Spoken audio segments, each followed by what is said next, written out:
Graphic design Hindi में इस channel पर आपका स्वागत है। मैं हूं ओम और आज फोटोशॉप की इस 8वें एपिसोड में हम सीखने वाले हैं इमेजेस के कलर करेक्शंस के बारे में। कई बार ऐसे होता है कि क्लाइंट्स हमें कुछ इमेजेस प्रोवाइड करते हैं जिनके लाइट्स या फिर टोन्स कलर्स वगैरह उतने कुछ खास नहीं होते। नॉर्मली जब हम लोग इमेजेस क्लिक करते हैं, वो चाहे मोबाइल फ़ोन हो, डीएसएलआर हो या डिजिटल कैमरा, तो इमेजेस जो है उनके जो कलर्स है, उनके जो लाइट्स हाइलाइट्स वगैरह जो है वो डिपेंड करते हैं कहाँ पर वो इमेज क्लिक की गई है। फॉर एग्जांपल अगर हार्ड लाइट में, धूप में अगर वो इमेज क्लिक की गई है तो कलर्स की इंटेंसिटी या फिर हाइलाइट्स की इंटेंसिटी बहुत ज़्यादा होती है। या फिर अगर नाइट में अगर कोई इमेज क्लिक की गई है तो ऑब्वियसली कलर जो होते हैं वो थोड़े से डल नज़र आते हैं। तो एज अ ग्राफिक डिज़ाइनर ये हमारा काम है कि जो कुछ भी इमेजेस हमें क्लाइंट प्रोवाइड करता है उन्हें अपने डिज़ाइन में जब हम लोग ऐड करते हैं तो उन्हें हमें अपीलिंग बनाना पड़ता है ताकि हमारा जो डिज़ाइन है वो बहुत ही इंटरेस्टिंग नज़र आए, अच्छा दिखे, आगे वाले को पसंद आए। तो इमेजेस के कलर्स के बारे में जो कुछ भी हमें चेंजेस करने पड़ सकते हैं वो आज हम इस एपिसोड में सीखने वाले हैं। कलर्स से रिलेटेड और भी कई सारी छोटी मोटी चीज़ें आज हम इस एपिसोड में कवर करने वाले हैं। तो गाइस, बिना किसी देरी के चलिए शुरू करते हैं।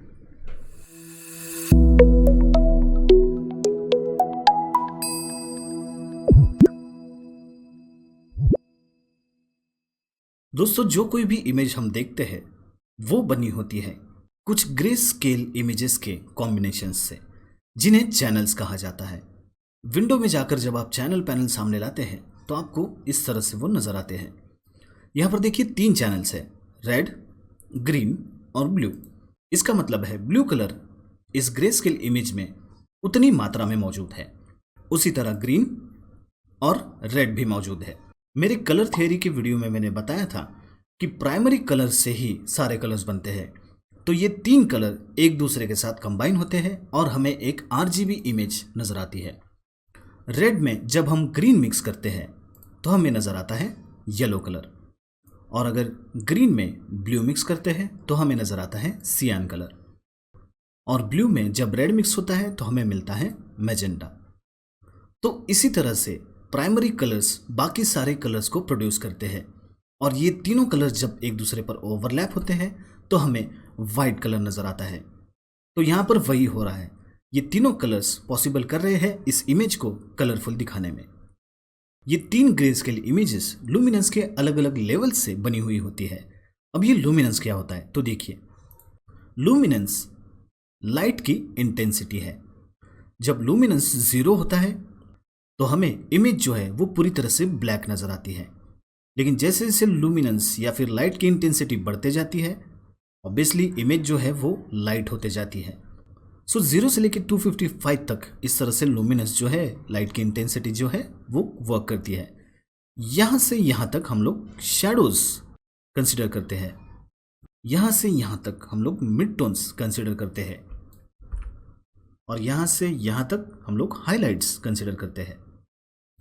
तो इन 3 अलग अलग चैनल्स में उसी तरह से लुमिनेंस की अलग अलग वैल्यूज़ होती है, अलग अलग स्टेप्स होते हैं। कलर पैनल सामने लाता हूँ और आई ड्रॉपर टूल लेकर अगर मैं कहीं पर क्लिक करता हूँ, फॉर एग्जांपल यहाँ पे सबसे ज़्यादा डार्क पिक्सल पे मैं क्लिक करता हूँ तो ये रहा वो डार्क पिक्सल। तो देखिए, फोटोशॉप में इमेजेस को कलर करने के कुछ ऑटोमेटिक फंक्शंस मौजूद है। फॉर एग्जांपल इमेज में जाकर अगर मैं ऑटो कॉन्ट्रास्ट करता हूँ तो देखिए क्या होता है। ऑटो कॉन्ट्रास्ट इमेज में मौजूद डार्क पिक्सल्स जो होते हैं उन्हें और ज़्यादा डार्क करता है, और जो लाइट पिक्सल्स होते हैं उन्हें और ज़्यादा लाइट करता है। तो देखिए, थोड़ी देर पहले जब हमने डार्केस्ट पिक्सल को क्लिक किया था तो हमारा जो आई ड्रॉपर ने हमें जो कलर सेलेक्ट करके दिया था वो यहाँ पर था, इस लेवल का वो ग्रे था। बट अभी अगर मैं क्लिक करता हूँ तो देखिए क्या होता है, ये जो ग्रे कलर है वो नीचे की तरफ आ गया है और पूरी तरह से ब्लैक बन गया है। इसका मतलब ऑटो कॉन्ट्रास्ट जब हम लोग करते हैं तो इमेज में मौजूद डार्क पिक्सल्स और ज़्यादा डार्क किए जाते हैं फोटोशॉप की तरफ से, और जो लाइट पिक्सल्स होते हैं उन्हें और ज़्यादा लाइट किया जाता है। तो पहले जो इमेज थी वो हमारी कुछ इस तरह से थी, और ऑटो कॉन्ट्रास्ट करने के बाद इमेज जो है वो कुछ इस तरह से नज़र आ रही है। थोड़ी सी डार्क हो गई है, शेडोज़ वगैरह डार्क हो गए हैं, आसमान जो है वो ज़्यादा ब्राइट हो गया है, कलर्स जो है वो थोड़े से ब्राइट हो गए हैं, डेप्थ आ गई है थोड़ी सी। तो ऑटो कॉन्ट्रास्ट इस तरह से काम करता है। ये सारे तीनों ऑटो फंक्शंस डिपेंड करते हैं इमेजेस पर। तो ज़रूरत के अनुसार हमें इन्हें चेंज करना पड़ सकता है। जिसमें आपको आउटपुट अच्छा नज़र आ रहा है आप वो यूज़ कीजिए। अगर आउटपुट अगर आपको पसंद नहीं आ रहा है तो Ctrl Z करके कोई दूसरा ट्राई कीजिए। जितना ज़्यादा हम लोग अलग अलग वेरिएशंस यहाँ पर ट्राई करते हैं, कलर के करेक्शंस करते हैं, इमेज का आउटपुट भी उतना अच्छा मिलता है। तो इन तीनों को आपने आपके इमेजेस के साथ ट्राई करना चाहिए। जो भी अच्छा लगता है वो आप यहाँ पर यूज़ कीजिए। उसके बाद और भी कई सारे ऑप्शंस हैं जो कलर करेक्शंस करने में आपकी मदद करते हैं। फॉर एग्जांपल इमेज में जाकर अगर आप एडजस्टमेंट पे क्लिक करते हैं तो देखिए यहाँ पे बहुत सारे चेंजेस आप कर सकते हैं। ब्राइटनेस एंड कॉन्ट्रास्ट, इमेज में ब्राइटनेस और कॉन्ट्रास्ट मैनेज करने में ये हेल्प करता है। फॉर एग्जांपल अगर मैं कॉन्ट्रास्ट पर इस तरह से बढ़ाता हूँ या फिर मैं यहाँ पर क्लिक करके भी कर सकता हूँ तो देखिए क्या हो रहा है, इमेज का जो कॉन्ट्रास्ट है, जो डार्क पिक्सल्स है वो और ज़्यादा डार्क होते जा रहे हैं, लाइट पिक्सल्स लाइट होते जा रहे हैं। उसी तरह से ब्राइटनेस जितने मैं बढ़ाता हूँ इमेज उतनी ही वॉश आउट होते जाती है, जितनी कम करता हूँ उतनी इमेज डार्क होते जाती है। उसी तरह से कॉन्ट्रास्ट भी काम कर रहा है। तो यहाँ से हम लोग ब्राइटनेस और कॉन्ट्रास्ट जो है इमेज का वो चेंज कर सकते हैं। जब मैं ऑटो पर क्लिक करता हूँ तो देखिए थोड़ी देर ये लेगा और उसके बाद एक आई ड्रॉपर यहाँ पर मुझे मिलेगा। और अगर मैं यहाँ पर कहीं पर क्लिक करता हूँ तो जहाँ पर मैं क्लिक करने जा रहा हूँ उस पिक्सल के अनुसार ये जो ब्राइटनेस और कॉन्ट्रास्ट है वो ऑटोमेटिकली एडजस्ट करता है। फॉर एग्जांपल देखिए इस तरह से किया है उसने, पहले कुछ इस तरह से था, अब जब मैंने ऑटो किया है तो वो इस तरह से हो गया है। तो पिक्सल की इंफॉर्मेशन को हासिल करके वो इमेज को अपने आप ब्राइटनेस और कॉन्ट्रास्ट प्रोवाइड करता है। फिर चाहे तो आप बाद में भी उसे चेंज कर सकते हैं। इमेज में जाकर जब आप एडजस्टमेंट पे क्लिक करते हैं तो और भी कई सारे ऑप्शंस आपको नज़र आते हैं। For example hue, saturation, vibrance, colour balance, ये सारी चीज़ें। कलर बैलेंस में आपको इस तरह से सियान, मैजेंटा और येलो के कुछ कॉम्बिनेशंस मिलते हैं। यहाँ पर होता है टोन बैलेंस। आप अगर चाहे तो शैडोज़ का जो टोन है उसे आप मैनेज कर सकते हैं। मिड टोन्स को भी आप यहीं से चेंज कर सकते हैं, उसी तरह से हाइलाइट्स को भी। तो इमेज को और अच्छी तरह से डिफाइन करने के लिए ये सारी चीज़ें हम कर सकते हैं। फॉर एग्जाम्पल आपका कोई फ़ोटो है और उस फोटो को आपको कोई बैकग्राउंड देना है। ऑब्वियसली फ़ोटो जो है वो आपने किसी और लाइट में क्लिक किया है और जो बैकग्राउंड है वो किसी और लाइट में, किसी और माहौल में क्लिक किया गया है। अब ये दोनों कभी मैच नहीं होते, तो उन्हें मैच करने के लिए आप ये कलर बैलेंस का जो पैनल है उसे इस्तेमाल कर सकते हैं। आपकी जो इमेज है वो उस बैकग्राउंड के साथ मर्ज हो जाए, उसके लिए आप ये कलर बैलेंस यूज़ कर सकते हो। वैसे आने वाले एपिसोड्स में मैं ये सिखाने ही वाला हूँ। उसके बाद यहीं पर लेवल्स होते हैं। यहाँ से आप इस इमेज के लेवल्स को मैनेज कर सकते हैं। फॉर एग्जांपल यहाँ पर ब्राइटनेस बहुत ज़्यादा लग रही है तो मैं चाहूँ तो ब्राइटनेस जो है या फिर जो कॉन्ट्रास्ट वगैरह है वो इस तरह से कम कर सकता हूँ। इन लेवल्स को यहाँ से मैनेज कर सकता हूँ और ये करना ही पड़ता है ताकि इमेज और अच्छी तरह से डिफाइन हो। देखिए वो लेवल्स यहाँ पर नज़र आ रहा है 0 to 255 और यहाँ पर तीनों अलग अलग चैनल्स के हम लेवल्स डिफाइन कर सकते हैं।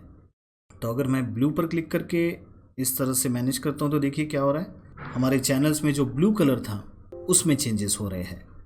और अगर मैं रेड क्लिक करता हूँ तो सिर्फ रेड कलर का जो चैनल है उसमें ही चेंजेस होंगे। उसके बाद एक्सपोजर है, ऑफसेट है, गामा करेक्शन है। उसके बाद इमेज में एडजस्टमेंट में वाइब्रेंस वगैरह है, ह्यू सैचुरेशन है। अगर आप इमेज को पूरी तरह से कलराइज करना चाहते हैं तो यहाँ पर क्लिक कीजिए। इमेज जो है वो आपकी पूरी कलर में इस तरह से नज़र आएगी। अगर आप नहीं करना चाहते, उसका सैचुरेशन और लाइटनेस सिर्फ आप चेंज करना चाहते हैं तो वो भी कर सकते हैं। इमेज का सैचुरेशन हटा देते हैं तो पूरी तरह से कलर जो है वो फीका हो जाता है। सैचुरेशन बढ़ाते हैं तो कलर की इंटेंसिटी उतनी मात्रा में कलर वहाँ पर अप्लाई होता है। कलर थियोरी में मैं ये सारी चीज़ें ऑलरेडी क्लियर कर चुका हूँ। अगर आपने कलर थियोरी का वीडियो नहीं देखा है तो प्लीज़ आप जाकर वो वीडियो ज़रूर देख लीजिए। ह्यू, सैचुरेशन, लाइटनेस, टोन्स, टिंट्स, इन सारी चीज़ों के बारे में मैंने कलर थियोरी में ऑलरेडी एक्सप्लेनेशन दे दिया है, तो वो आप प्लीज़ ज़रूर देख लीजिए। हालांकि पुराना वीडियो है बट उसमें बहुत इंपॉर्टेंट चीज़ें एक्सप्लेन की गई है। डिस्क्रिप्शन में मैं उसकी लिंक दे रहा हूँ, ज़रूर चेक कर लीजिए। तो ज़रूरत के अनुसार आपको अलग अलग इन एडजस्टमेंट्स को यूज़ करना है और आपकी इमेज को एक बेटर आउटपुट देना है। अब आगे बढ़ते हैं। अब हम डिफरेंस देखते हैं कि पहले जो इमेज थी वो किस तरह से नज़र आ रही थी और अब किस तरह से नज़र आ रही है। तो ये है पहली वाली इमेज जो मेरे मोबाइल कैमरे से खींची गई थी और हमने उसे ये सारे इफ़ेक्ट्स वगैरह अप्लाई करके, ये सारे एडजस्टमेंट्स करके कुछ इस तरह से बनाया है, जो कि एक बेटर आउटपुट है। इससे भी अच्छा ये बन सकता है। ये बस एक ट्यूटोरियल है, ज़्यादा लंबा हो जाएगा, इसलिए मैं सिर्फ यहाँ पर बेसिक सी बातें बता रहा हूँ। इसको जितना ज़्यादा आप खेलते हैं, इसके साथ अलग अलग वेरिएशंस ट्राई करते हैं, ये इमेज उतनी ही अच्छी बनते जाती है। देखिए, फोटोशॉप में जब आप कोई इमेज एडिट कर रहे हैं तो ध्यान रखिए कि आप उस इमेज का कॉपी बना के रखें। अदरवाइज जो कुछ भी इफ़ेक्ट्स आप उस पर अप्लाई करते हैं वो उसके साथ सेव हो जाते हैं। अगर आप कॉपी नहीं बनाते तो हो सकता है आपकी जो ओरिजिनल इमेज है वो परमानेंटली चेंज हो जाए। वैसे विंडोज़ में हिस्ट्री पैनल है, जहां पर आपने जो कुछ भी इफ़ेक्ट्स उस इमेज पर अप्लाई किए हुए होते हैं वो 1 बाय 1 आपको यहाँ पर नज़र आते हैं। तो हिस्ट्री में देखिए, हमने इमेज ओपन की थी, उसके बाद हमने ऑटो कलर उसको प्रोवाइड किया था, उसके बाद ब्राइटनेस और कॉन्ट्रास्ट हमने सेट की थी, उसके बाद कलर बैलेंस, लेवल्स, एक्सपोजर, ह्यू सैचुरेशन, ये सारे स्टेप्स 1 बाय 1 हिस्ट्री पैनल में नज़र आ रहे हैं। तो आप अगर चाहते कि बस मुझे यहाँ तक ही इमेज के चेंजेस करने थे, उसके बाद मुझे चेंजेस नहीं चाहिए, तो ये हिस्ट्री पैनल यूज़ कीजिए, या फिर जैसे कि मैंने कहा कि इमेज पूरी तरह से आप कॉपी करके रखिए और उस पर फिर से नया कुछ शुरू कीजिए। लेकिन फोटोशॉप का हिस्ट्री पैनल बहुत काम में आता है ऐसे वक्त में। पिछले एपिसोड में मैंने एडजस्टमेंट लेयर के बारे में बताया है, वो भी आप यहाँ पर यूज़ कर सकते हैं ताकि इमेज में आपके डायरेक्टली कोई भी इफ़ेक्ट अप्लाई ना हो। फॉर एग्जांपल यहाँ पर देखिए, ये जो बैकग्राउंड की इमेज है उसी को हमने चेंज किया है, उस पर ही सारे इफ़ेक्ट्स अप्लाई हो चुके हैं। हिस्ट्री पैनल से मैं उसे वापस ले जा सकता हूँ, बट अगर आप इस तरह से नहीं करना चाहते तो मेरा सजेशन ये रहेगा कि आप जब इमेज को एडिट करना शुरू करें तब आप एडजस्टमेंट लेयर्स इस्तेमाल करें, जो कि मैं ऑलरेडी मेरे पिछले एपिसोड में बता चुका हूँ। ये बहुत आसान होता है। आप जो भी इमेज इंपोर्ट करते हैं उसके ऊपर एक लेयर बन जाता है और आप उस लेयर में चेंजेस करते हैं, ना कि उस इमेज में। तो जब भी आपको लगे कि जो कुछ भी एडजस्टमेंट आपने की है वो सही नहीं है वहाँ पर, तो आप उस लेयर को उठाकर डिलीट कर दीजिए। आपकी इमेज जैसी कि वैसी रहेगी, डिलीट होगा उसके ऊपर बनाया गया एडजस्टमेंट लेयर। आपने जो कुछ भी इमेज एडिट किया है उसमें सारे कलर्स प्रॉपर है या नहीं, अच्छे दिख रहे हैं नहीं, टेक्निकली अगर आप देखना चाहते हैं तो विंडो में जाइए और एक हिस्टोग्राम करके एक फंक्शन है, उसे सामने लाइए। अब देखिए, ये उन 3 चैनल्स को कंसिडर करके इंफॉर्मेशन हमें प्रोवाइड कर रहा है। ये कह रहा है कि ब्लू कलर इतनी मात्रा में मौजूद है, सियान कलर इतनी मात्रा में है, रेड कलर या फिर येलो ग्रीन इतनी मात्रा में है। सेम जैसे कि मैंने लुमिनेंस में कहा था कि यहाँ से यहाँ तक हम लोग शैडोज़ कंसिडर करते हैं, उसके बाद जो मिडल ऑप्शन होता है उसे हम लोग मिड टोन्स कंसिडर करते हैं, और जो मिड टोन्स के आगे होता है उसे हम लोग हाइलाइट्स कंसिडर करते हैं। तो यहाँ पे मुझे सब कुछ ठीक लग रहा है, बट अगर फिर भी मैं चाहता हूँ कि इसमें चेंजेस करूँ तो मैं कर सकता हूँ, और उसके लिए मुझे क्या करना होगा, इमेज सेलेक्ट करके अगेन मुझे एडजस्टमेंट्स में जाकर ब्राइटनेस और कॉन्ट्रास्ट को चेंज करना होगा, और फिर यहाँ पर मैं चेंजेस करूँगा। तो देखिए, हिस्टोग्राम जो है वो अपने आप चेंज हो रहा है। ये मुझे बता रहा है कि हाइलाइट्स, मिड टोन्स और शैडोज़ किस तरह से यहाँ पर नज़र आ रहे हैं। अगर मैं यहाँ पर क्लिक करके सिर्फ रेड पर क्लिक करता हूँ तो देखिए, रेड कलर इतनी मात्रा में है, ग्रीन इतने में है, और ब्लू ल्यूमिनिसिटी में ये मुझे बैलेंस नज़र आ रहा है। बट आफ्टर ऑल हमें जो अच्छा लगता है वो हमें करना होता है। ये सिर्फ हमें टेक्निकली बताता है कि इमेज में कितने मात्रा में शैडोज़ है, हाइलाइट्स है और कलर्स वगैरह, ये सारी चीज़ें। फोटोशॉप में हम इमेजेस को अलग अलग तरह से एडिट कर सकते हैं, और चाहे वो चीज़ें यहाँ से रिमूव कर सकते हैं और ऐड भी कर सकते हैं। फिल्टर्स की मदद से हम कई सारे यहाँ पर इमेजेस को इफेक्ट्स प्रोवाइड कर सकते हैं। For example, quick selection tool लेकर मैं ये जो ग्रे पैच है उसे सेलेक्ट करता हूँ, एक नया लेयर ऐड करता हूँ, और उस लेयर को मैं एक मास्क प्रोवाइड करता हूँ। मास्क प्रोवाइड करने के बाद यहाँ पर देखिए डबल क्लिक जब मैं करता हूँ तो वो जो ग्रे एरिया था वो इतना है। और अब यहाँ पर कुछ चेंजेस मैं करूँगा, लाइक इसका रेडियस बढ़ाना, स्मूथनेस बढ़ाना, फेदर इफेक्ट। फेदर यानी कि उसकी जो बाउंड्री है, जो कॉर्नर्स है, वो इस तरह से फेडेड हो जाते हैं। कुछ इस तरह से करके मैं ओके करता हूँ तो मेरा जो सिलेक्शन है वो इस तरह से हो गया है। अगर मैं चाहूँ तो ये सिलेक्शन फिर से चेंज कर सकता हूँ। यहाँ से जो सिलेक्शन मैंने अभी यहाँ पर किया है उसमें मैं कोई इफेक्ट प्रोवाइड करना चाहता हूँ। मैं एक लेयर यहाँ पर ऐड करता हूँ। सिलेक्शन ऑलरेडी बना हुआ है तो अभी इस नए लेयर पर इसी सिलेक्शन के अंदर जो भी चीज़ होगी वो नज़र आएगी। इस सिलेक्शन के बाहर मैं कुछ नहीं कर सकता। इस सिलेक्शन के बाहर कुछ भी करना इम्पॉसिबल है जब तक हम लोग कंट्रोल शिफ्ट आई प्रेस नहीं करते। तो यहाँ पर सिंपल सा एक नया लेयर है और एक सिलेक्शन बना हुआ है क्विक मास्क मोड से बनाया हुआ। और अब मैं जाता हूँ फिल्टर में। यहाँ पर रेंडर में क्लाउड्स है। यहाँ पर अभी फ़िलहाल देखिए बैकग्राउंड है, प्योर ग्रे है, कुछ वहाँ पर नहीं है। वैसे भी मोबाइल का जो कैमरा है वो बेसिक होता है, उतना उसमें डिटेलिंग कैप्चर करने की कैपेसिटी नहीं होती। तो यहाँ पर उसने सिर्फ ग्रे कलर यहाँ पर ऐड कर दिया है। तो मैं चाहता हूँ कि मैं मैनुअली वहाँ पर कुछ क्लाउड्स ऐड करूँ। तो मैं फ़िल्टर में जाता हूँ, रेंडर पर क्लिक करता हूँ और क्लाउड्स में क्लिक करता हूँ। अब यहाँ पर कुछ क्लाउड्स ऐड हो चुके हैं। उनके कलर्स वगैरह मुझे अगेन चेंज करना हो तो आपको पता है क्या करना है। कंट्रोल बी करेंगे यानी कि कलर बैलेंस, और इस सारी इमेज के साथ ये जो क्लाउड्स है वो मैच होने चाहिए। तो इसलिए कलर बैलेंस में चेंज करता हूँ। ह्यू सैचुरेशन यानी कि कंट्रोल यू प्रेस करता हूँ तो ह्यू सैचुरेशन वाला पैनल सामने आता है।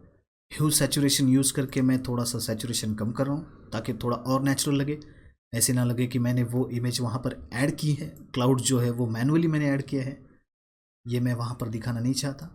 ट्राई करूँगा जितना अच्छा आउटपुट मिलता है उतना देने का।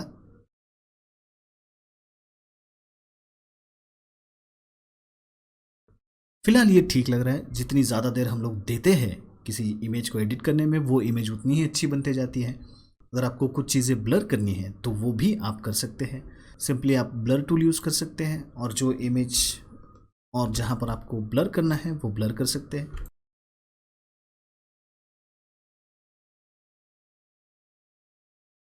सो ये थे basic colour corrections.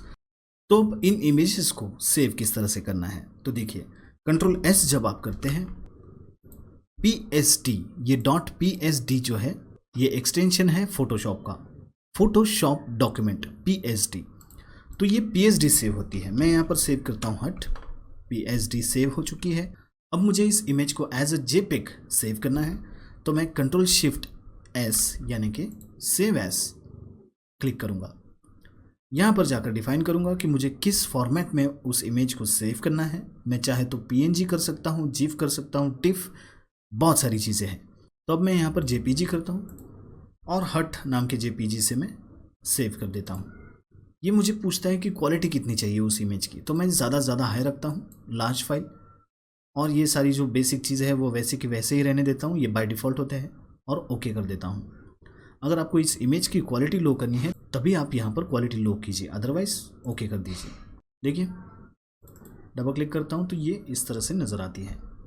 Control shift alt और S जब आप प्रेस करते हैं तो यहाँ से भी आप इमेज को सेव कर सकते हैं। बस आपको डिफाइन करना है क्या चाहिए, GIF, JPG, PNG, 24:8, ये सारी चीज़ें 1 by 1 सब कुछ क्लियर होने वाला है। So don't worry. फिलहाल आप जो भी कलर करेक्शंस करते हैं उन्हें JPEG में सेव कीजिए और मुझे इंस्टाग्राम पर प्लीज़ टैग कीजिए ताकि मैं देख सकूं कि आपको कितना अच्छी तरह से ये समझ रहा है या नहीं। तो गाइज़, आई होप आपको ये वीडियो पसंद आया होगा। अगर पसंद आया तो यार प्लीज़ लाइक कीजिए, शेयर कीजिए, कमेंट कीजिए, कुछ पूछिए। जितने आप क्वेश्चंस करते हैं मुझे भी उतना ही मौका मिलता है अलग अलग वीडियोज़ बनाने का। जितने मैं वीडियोज़ बनाता हूँ हम सबका नॉलेज बढ़ता है। तो प्लीज़ शेयर ज़रूर कीजिए। Thank you so much.